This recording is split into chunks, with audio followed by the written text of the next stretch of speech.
오늘 함께 나눌 교리문답은 제41주일 제108문답과 제109문답입니다.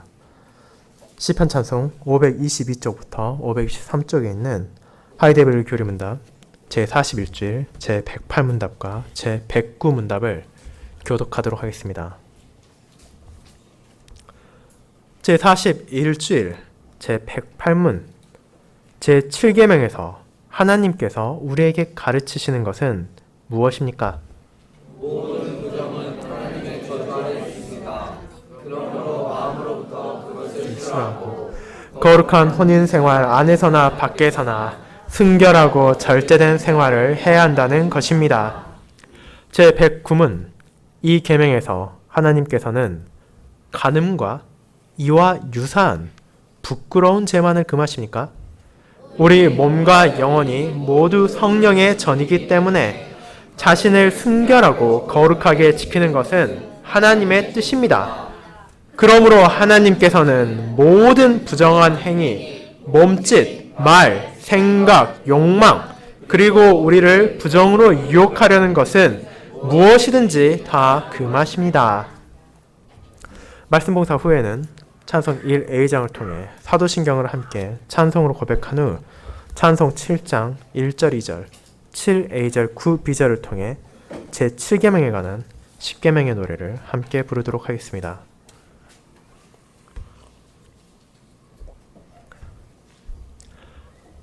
사랑하는 주 예수 그리스도 안에 있는 형제 자매님들, 여러분은 도미노에 대해 들어보신 적이 있으십니까? 어린 자녀들이 종종 하기도 하는 이것은 수많은 블럭들을 넘어지지 않게 일렬로 잘 세워놓은 후 가장 앞에 있는 블럭을 넘어뜨리면 이어지는 블럭들이 계속해서 빠르게 넘어지는 것을 보는 놀이입니다. 어쩌면 여러분이 직접 이것을 해보시지 않았을지라도 어떤 자녀들이 이것을 하고 있는 것 정도는 보셨을지도 모릅니다. 이런 도미노는 하나의 놀이이며 자녀들이 가지고 놀 수 있는 즐거운 도구입니다. 하지만 이 세상에는 도미노와 같이 작은 하나로 시작되어 끊임없이 이어지는 파장을 몰고 오는 것들이 있습니다. 그리고 그 중에 대표적인 것이 바로 우리의 죄입니다. 우리는 때때로 이런저런 죄들을 하나하나로 다 따로 떼어놓아 다르게 생각하려는 경향이 있습니다. 어떤 것은 작은 죄이니 우리가 묵인할 수 있고 또 다른 것은 큰 죄이니 용납할 수 없다는 식으로 말입니다. 하지만 이 땅에서 살고 있는 우리들은 하나의 죄가 단지 그것만으로 끝나지 않는 경우가 너무나 많다는 것을 알고 있습니다. 무엇이 되었건 한 죄가 시작되고 그것이 용납되면 그것은 순식간에 영향을 끼쳐 다른 죄들로 이어집니다. 작은 블럭 하나가 수백 개, 수천 개, 심지어 수만 개의 블럭을 순식간에 넘어뜨릴 수 있는 것처럼 우리 삶에서 일어나는 사소한 것 같아 보이는 죄가 끊임없이 이어지는 죄들의 시작점에 불과할 수도 있는 것입니다. 그렇게 하나님의 자녀인 그리스도인들은 작은 죄라 하더라도 진정으로 회개하고 하나님께로 돌이켜야 하며 이런 죄의 연쇄작용이 삶에서 계속되므로 아버지의 뜻을 거역하지 않도록 깨어 있어야 합니다. 오늘 우리가 함께 읽은 본문에서 드러나는 다윗의 행동은 더 이상 영웅적이며 존경받는 언약 백성의 왕에 걸맞지 않습니다. 인간적인 관점에서 보면 용납할 수 있을 것 같은 너무도 사소해 보이는 죄에서 시작된 다윗의 잘못은 커지고 커져서 마침내 그 자신을 죄와 악의 늪으로 밀어넣고 깨닫지도 못하게 하는 비참한 상황에까지 그를 몰아넣었습니다. 그리고 이러한 다윗을 통해 신자에게 있어 하나님 앞에서 살아간다는 것은 끊임없는 죄와의 투쟁이며 자신의 삶을 아버지의 자녀로서 간음에 넘기는 것이 아니라 순결하고 절제되게 살아가기 위해 경각심과 주의가 필요하다는 것을 깨닫게 됩니다. 오늘 우리가 나눈 하이데벨 교리문답 제41주일은 하나님께서 말씀하신 간음하지 말라는 제7계명의 가르침을 다루고 있습니다.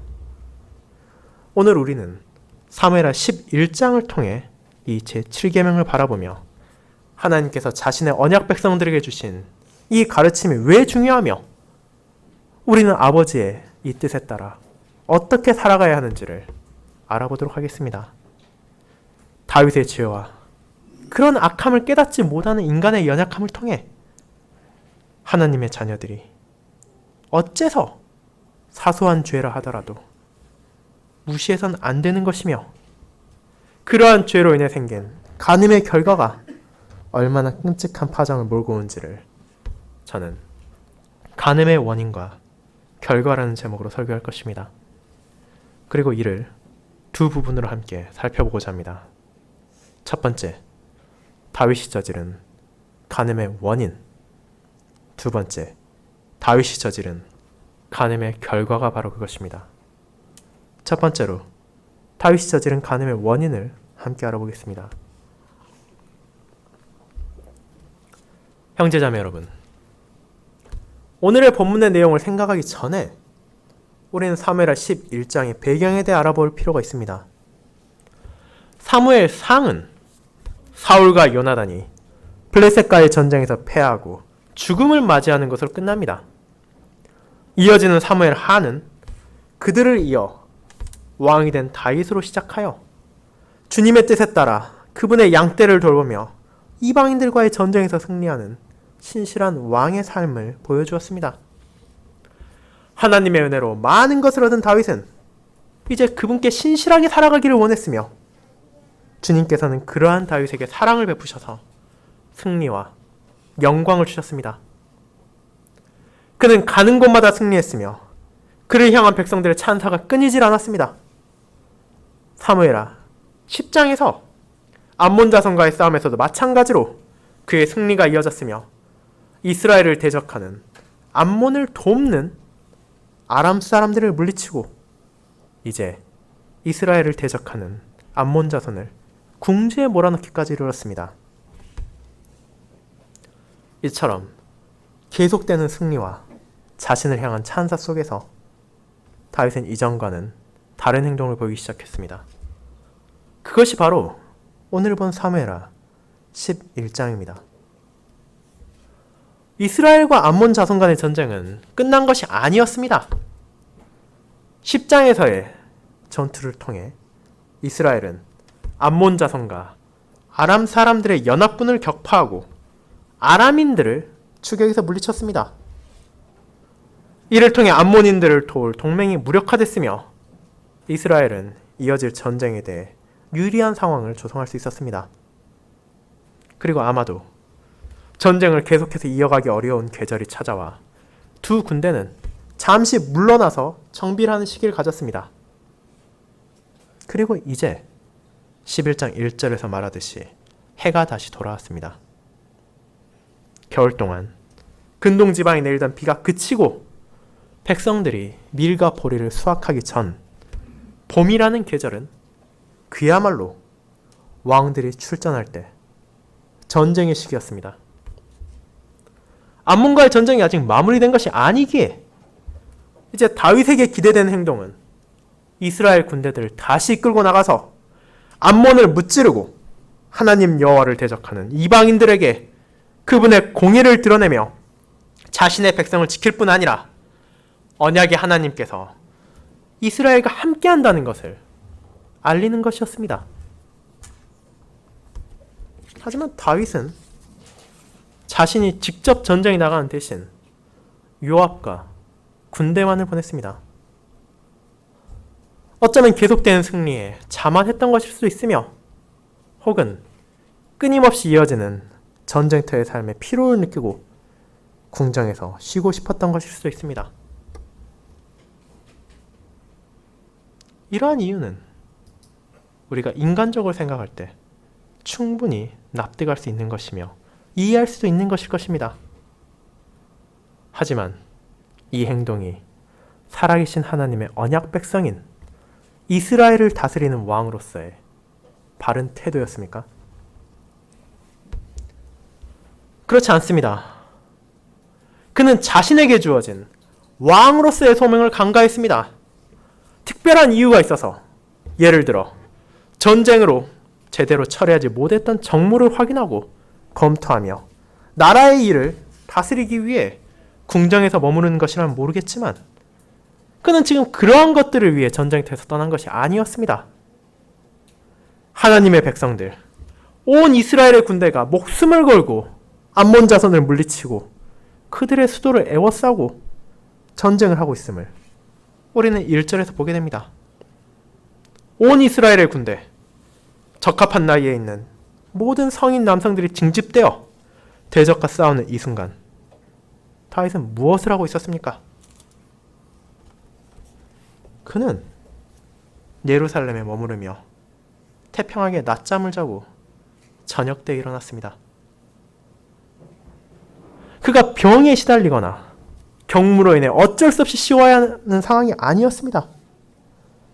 주님의 일을 더욱 열심히 하기 위해 잠시 쉬는 것도 아니었으며, 아무런 문제도 없는데 자신의 소명을 뒤로 한 채 쉬고 있었습니다.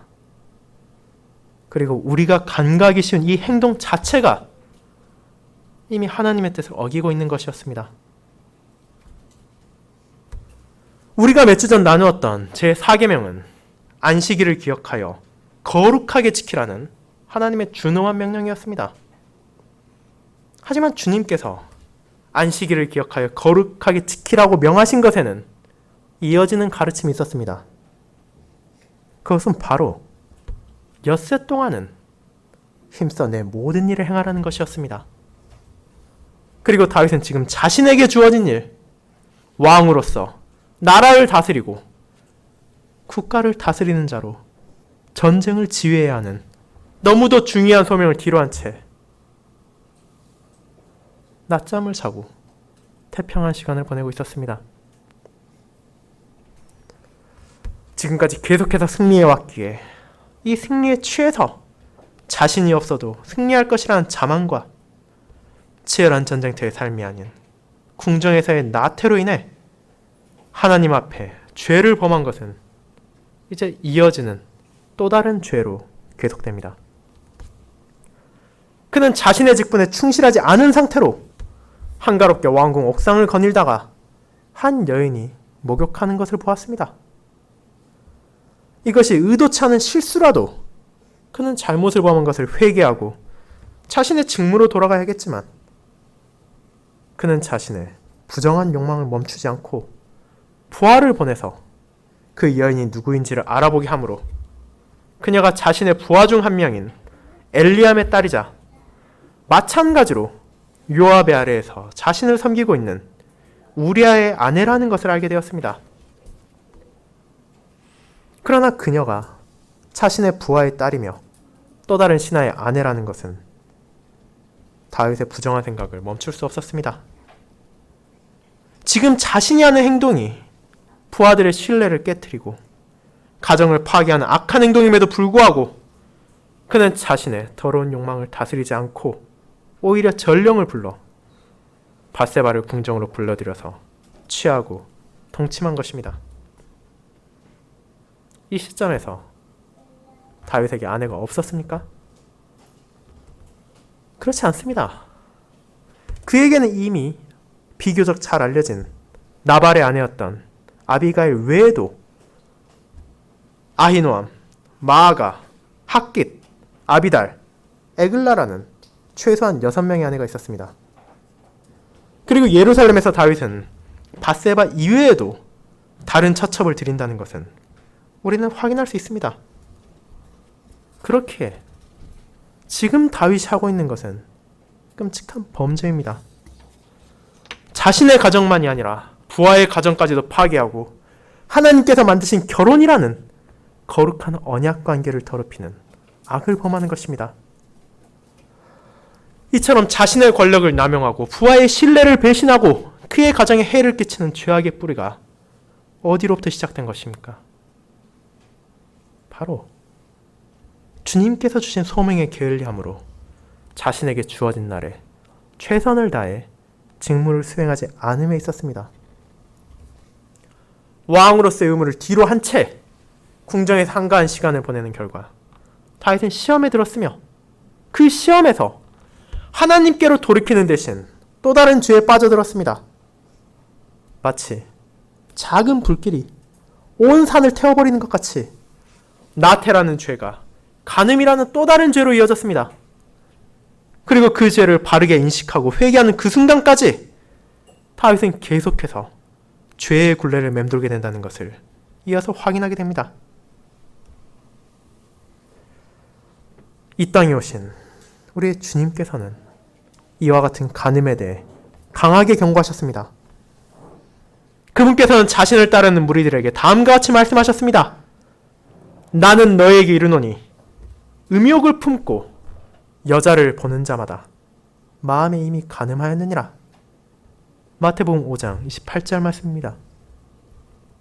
이런 가르침을 통해 주님께서 알려주시는 것은 제7계명에 대한 순종 역시도 외적으로 이루어지는 간음이라는 행동만이 아니라 우리의 내면, 우리의 생각까지라도 기꺼이 자발적으로 아버지의 뜻에 따라 살아가야 한다는 것이었습니다. 주님의 이 가르침을 토대로 교리문답은 제7계명의 순종에 대해 백구문답에서 설명하고 있습니다. 하나님께서 언약의 10가지 말씀을 주실 때 가장 먼저 말씀하시는 것은 바로 그분께서 이스라엘 백성들을 애굽에서 건져내신 구원의 하나님이라는 것이었습니다. 여호와께서 그들을 자신의 백성으로 삼으시고 환란에서 건져내셨기에 그들은 이제 하나님의 것입니다. 그리고 이 사실은 신약시대에도 변하지 않았습니다. 주님께서 자신의 피로 우리를 사셨기에 우리는 이제 주님의 소유이며 그분 안에서 살아가고 그분 안에서 죽는다는 것에 위로를 받습니다. 그렇다면 마땅히 우리의 주인이신 주님의 뜻에 따라서 우리를 부정과 부패의 길이 아닌 순결하고 거룩한 아버지의 가르침에 따라 살아가지 않겠습니까? 그리고 그것은 우리의 외적인 간음만이 아니라 내적인 마음과 생각까지도 포함하여 요구되는 것입니다. 다른 모든 계명의 가르침이 겉으로 드러나는 형식만으로 충족되는 것이 아니라 진심 어린 마음이 요구되는 것처럼 제7계명 또한 우리의 생각과 우리의 욕망까지라도 그것이 우리를 부정으로 유혹하고 우리를 간음의 길로 인도한다면 끊어야 한다는 것을 분명하게 선언합니다. 그리고 이것을 우리는 함께 고백하는 것이며 우리의 삶 속에서 드러내야만 합니다. 사랑하는 형제자매 여러분, 우리는 다윗의 범죄를 통해 무엇이 신실했던 그를 간음이라는 추악한 죄로 이끌었는지를 함께 보았습니다. 그의 안에 잠복하고 있던 교만과 나태라는 악이 싹을 틔우고 자라나 간음이라는 죄로 이어졌습니다. 물론 모든 간음의 원인이 나태와 교만만이라고는 할 수 없습니다. 수없이 많은 죄악들이 서로 연결되어 꼬리에 꼬리를 무는 이 세상에서 우리는 나태하지 않고 자만하지만 않는다면 간음을 피할 수 있다고 생각해서는 안 됩니다. 우리는 아버지의 뜻에 어긋나는 모든 악한 생각과 욕망을 금해야 합니다.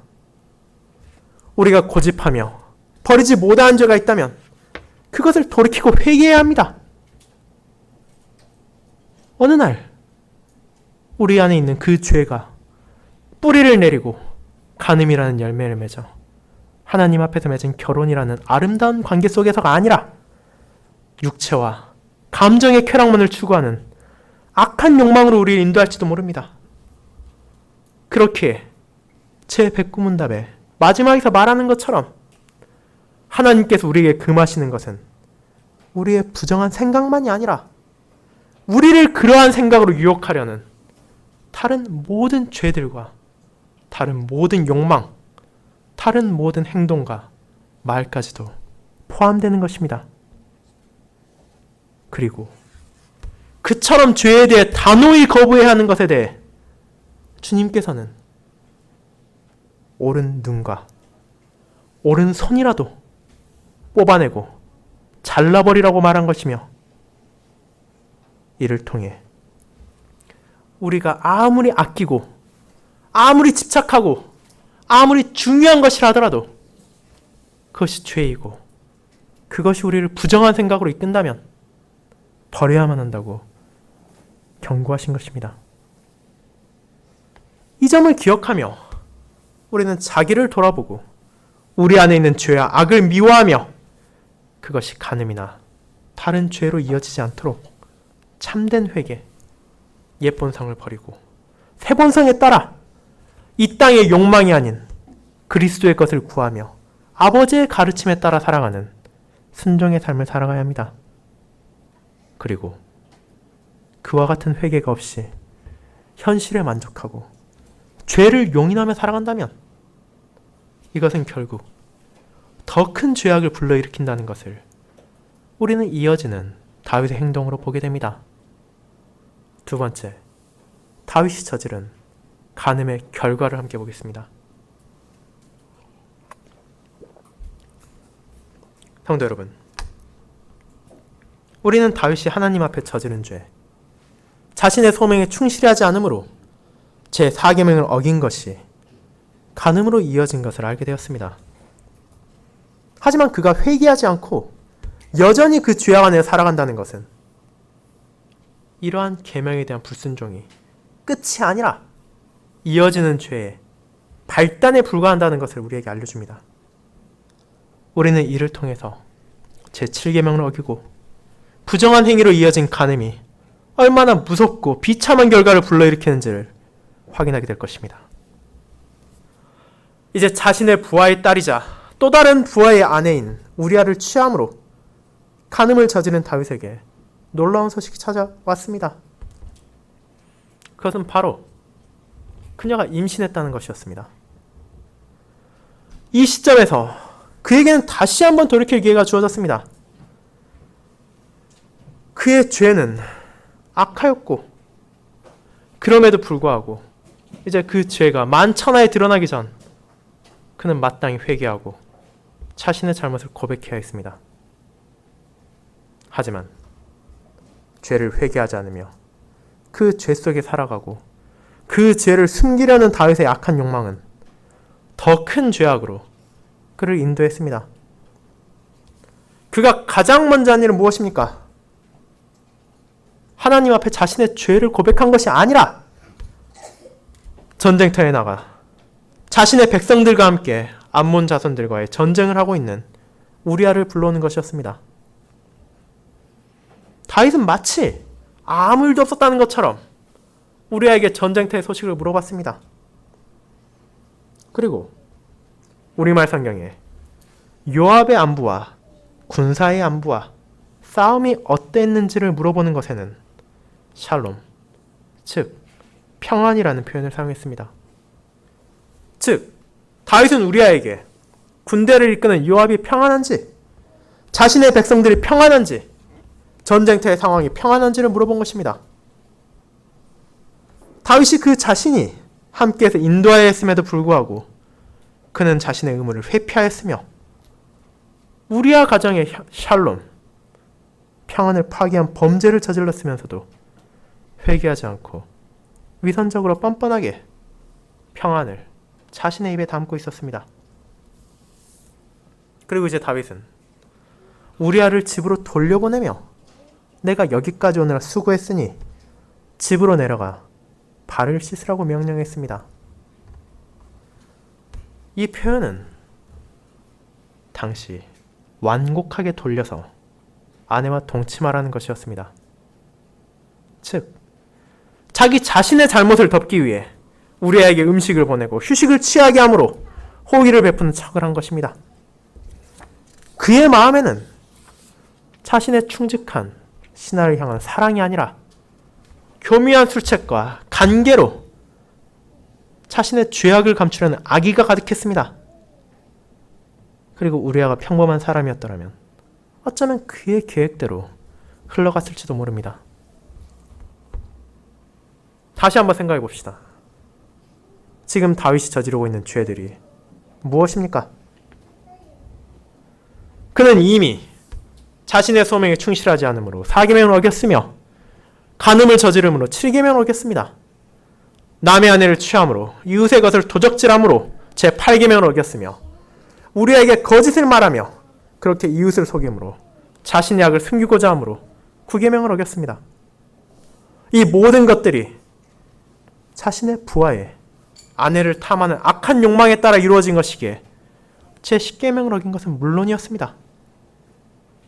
그리고 자신이 진정으로 하나님 앞에서 살아간다는 것을 망각하고 그분 안에서 기쁨을 찾고 평안을 찾은 것이 아니라 부정한 생각과 욕구에 몸을 맡기고 말하며 행동함으로 하나님을 바르게 섬기지도 않으며 경외하지도 않으며 그분께서 세우신 왕으로서의 임무를 소홀히 함으로 하나님의 이름을 더럽힌 제1계명에서 제4계명까지 알려주신 하나님을 바르게 사랑하는 방식 또한 내팽개쳤습니다.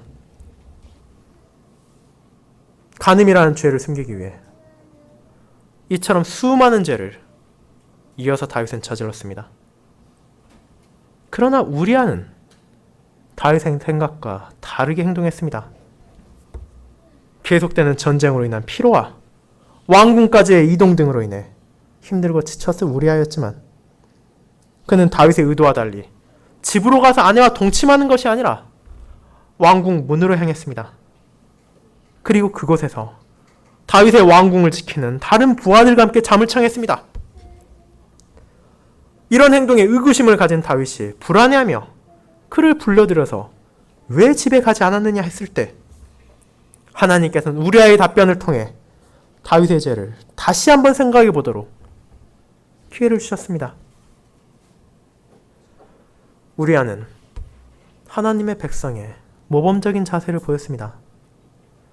그는 진심으로 여호와 하나님을 경외했으며 하나님을 경외함으로 자신의 왕인 다윗과 자신의 상관인 요압에게 충실했습니다. 또한 자신에게 주어진 권한이 여호와 하나님께 봉사하는 데 사용해야 하는 것임을 바르게 인식하고 그의 부하들을 아끼고 사랑했습니다.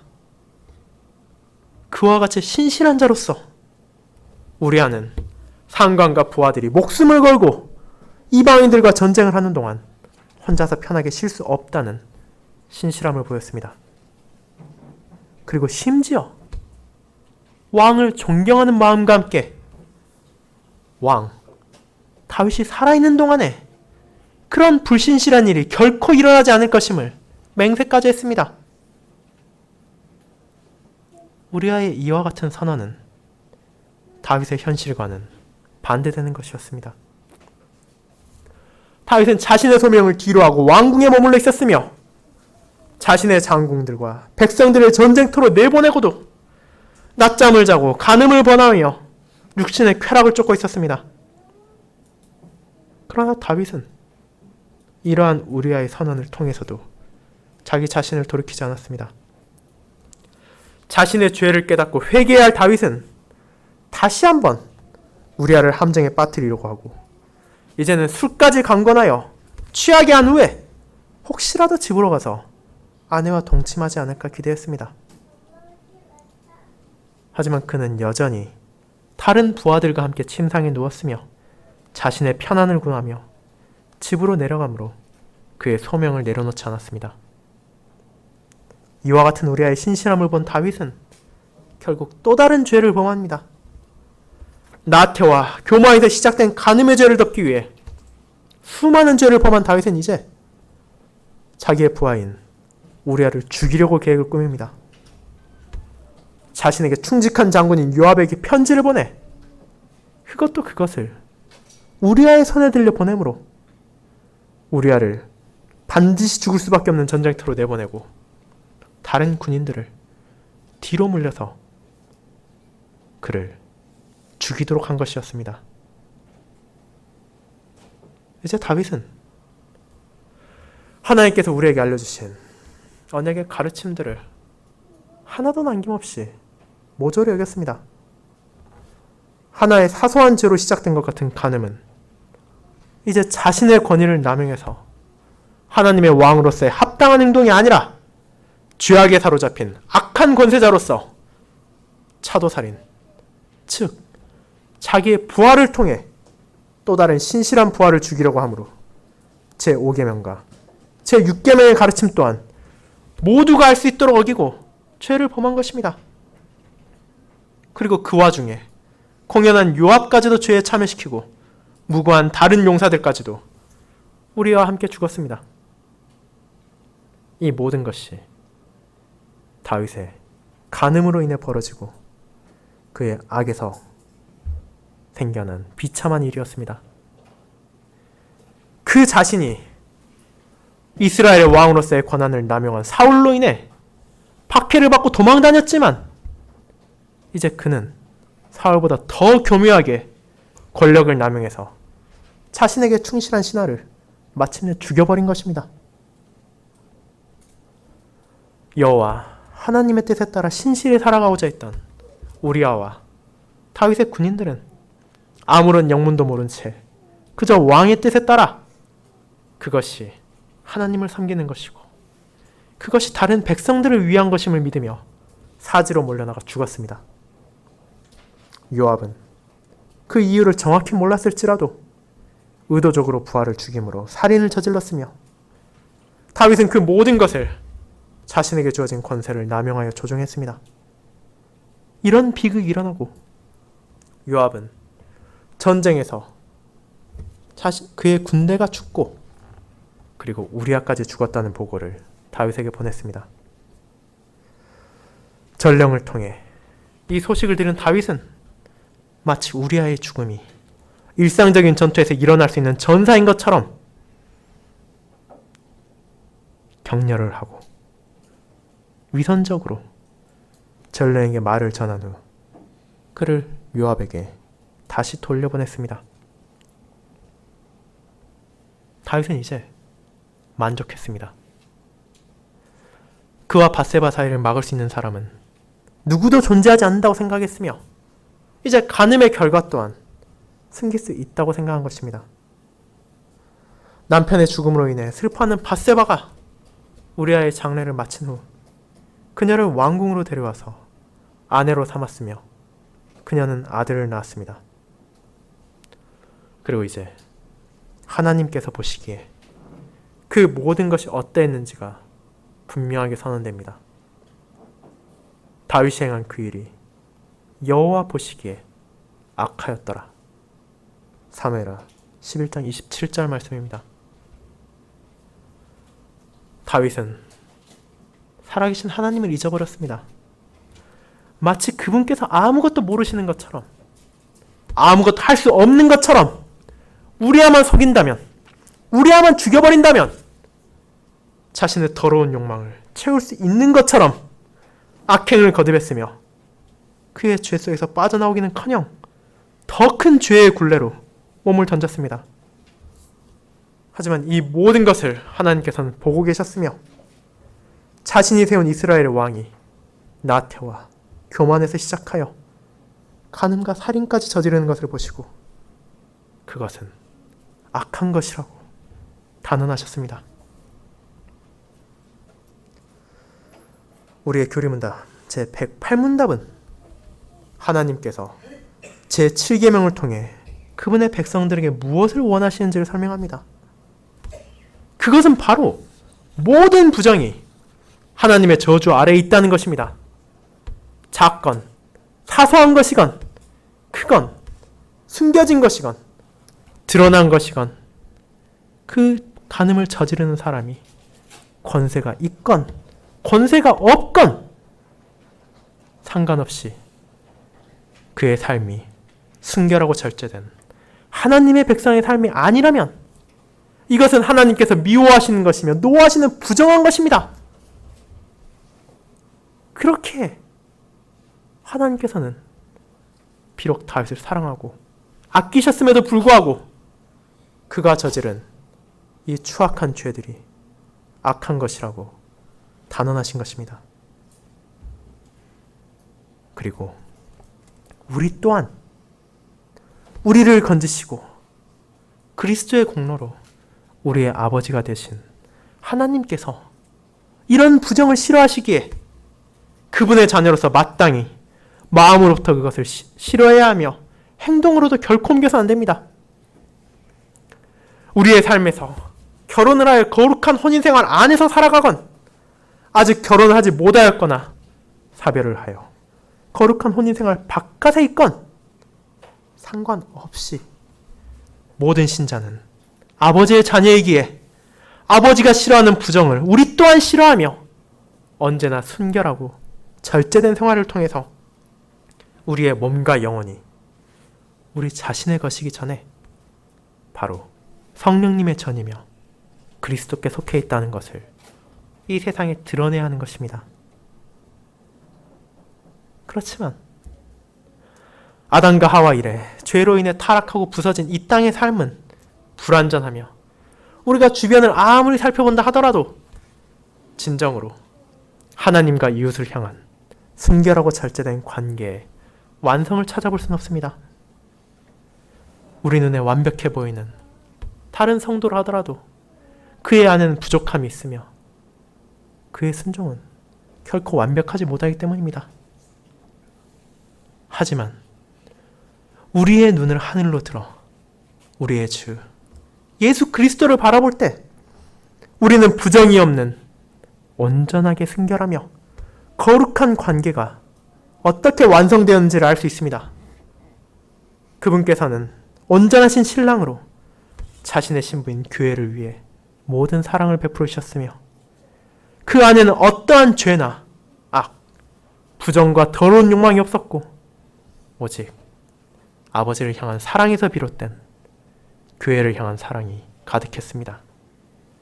그리고 그 사랑의 관계를 바라보며 우리는 이 땅에서 부족하지만 죄와 싸우며 살아가고 하나님께서 주신 관계 안에서 순결하며 절대된 생활을 통해 아버지께 영광을 돌리며 온전한 사랑의 관계가 회복될 주님의 날을 더더욱 기다리게 됩니다. 사랑하는 여러분, 우리는 다윗의 범죄를 통해 죄의 연쇄가 얼마나 무섭게 찾아온지를 알게 됩니다. 어쩌면 피곤하고 지쳐서 시작되었을지 모르는 하나의 연약함에서 시작된 다윗의 죄는 그가 깨닫지 못한 사이 그를 잠식하고 그를 사로잡아 결국 아버지의 가르침, 언약의 하나님의 뜻을 망각하고 자신의 악함 속에서 무서운 죄를 끊임없이 지으면서도 아무런 문제가 없다는 듯 살아가게 하는 비참한 결과를 맞이하게 했습니다. 그러나 하나님께서는 다윗의 이런 연약함과 죄악을 숨기지 않고 악하다고 알려주심으로 그분의 백성들이 동일한 죄의 굴레에 빠지지 않기를 바라십니다. 모든 부정은 하나님의 저주 아래 있으며 그분께서 미워하시는 것입니다. 우리가 하나님 아버지 앞에서 그분의 자녀로 살아가고 성령님께서 우리 안에 거하신다는 것을 기억한다면 어떻게 감히 불결하고 부정된 삶을 살아갈 수 있겠습니까?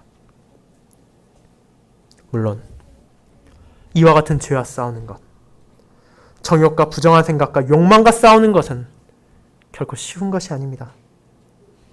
그러나 이러한 싸움을 포기하고 죄를 받아들이기 시작한다면 그것을 시작으로 끊임없이 이어지는 죄악과 범죄의 굴레를 우리는 다윗만이 아니라 우리 자신의 삶에서도 발견하게 될 것입니다. 그렇게 우리는 아버지의 뜻에 따라 자신의 욕망을 다스리고 정결한 삶을 갈망하며 부족하지만 이 싸움을 멈추지 않아야 합니다. 그리고 우리가 계속되는 싸움에서 절망하지 않을 수 있음은 우리와 함께 하시는 성령 하나님의 역사를 기억하며 우리를 위한 성자 하나님의 공로를 기억함이며 아들을 통해 우리에게 베풀어 주신 아버지의 사랑을 기억하기 때문입니다. 그렇기에 아버지의 뜻을 기억하며 그분만을 의지함으로 그분이 주시는 힘 안에서 죄의 연쇄를 끊고 부정에서 벗어나 순결하고 절제된 삶으로 아버지를 향한 사랑 속에서 여호와께 영광을 돌리고 우리의 이웃을 더욱더 사랑하도록 합시다. 아멘.